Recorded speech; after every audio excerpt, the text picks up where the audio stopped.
बहुत बार भगवान का दिया नुक्स होता है, जैसे आपने ठीक पूछा, जिसमें ओंठ कटा हो, तालवा में छेद हो। ये जेनेटिक प्रॉब्लम भी हो सकता है, और ये कभी कभी भगवान कुछ बनाने के चक्कर में, भगवान जब बनाते हैं तो कभी कभी उनसे भी गलतियां हो जाती हैं।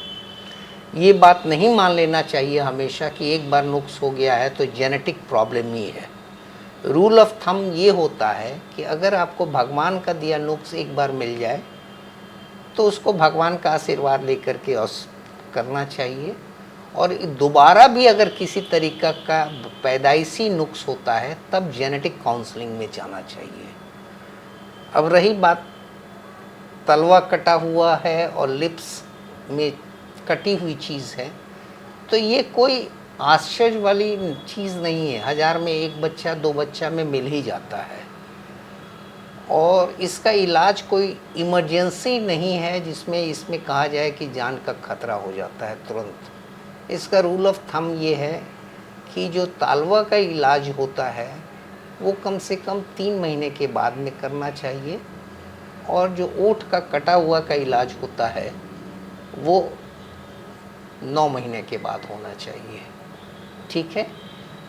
अब ये बात ये है कि इससे पहले क्या ध्यान रखना चाहिए कि जब तालवा में छेद है और अगर आप दूध पिलाएंगे तो नाक से चला जाएगा बाहर और सरक जाएगा, जिसको कहते हैं एस्पिरेट।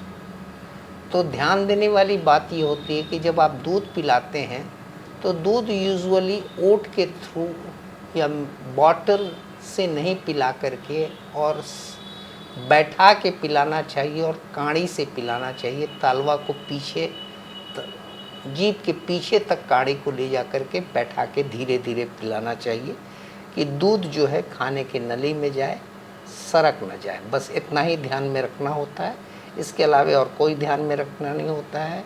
जब बच्चा 3 महीने का हो जाए तो इसका ऑपरेशन करा देना चाहिए, ठीक है ना। और जब बच्चा 9 महीने का होता है तो ओंठ का कटा हुआ का ऑपरेशन करा देना चाहिए। डॉक्टर साहब, ये तो आपने बताया जेनेटिकली भी होता है, लेकिन जब बच्चा गर्भ में पल रहा होता है तो क्या माँ के साथ कुछ खान पान में कुछ गड़बड़ी होती है, उसकी वजह से भी ये पॉसिबिलिटीज़ है?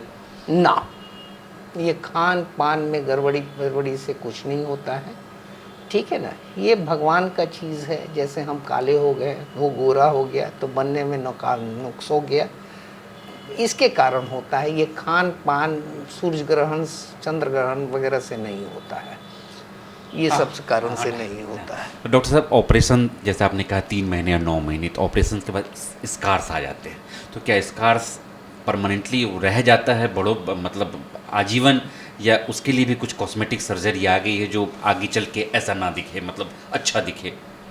जब आप लेफ्ट क्लिप को आप जब रिपेयर करते हैं तो बहुत ध्यान में रखा जाता है कि ना हो स्कार।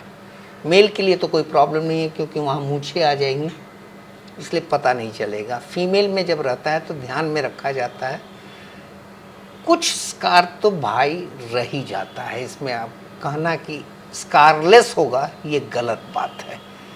मेरी बात, स्कार बनता है इसलिए है कि बॉडी का जो डेवलपमेंट है, आप ही में ऑपरेशन 2 जगह हुआ है, तो कभी आप देखे होंगे कि मोटा स्कार बन जाता है, कभी महीन स्कार बनता है।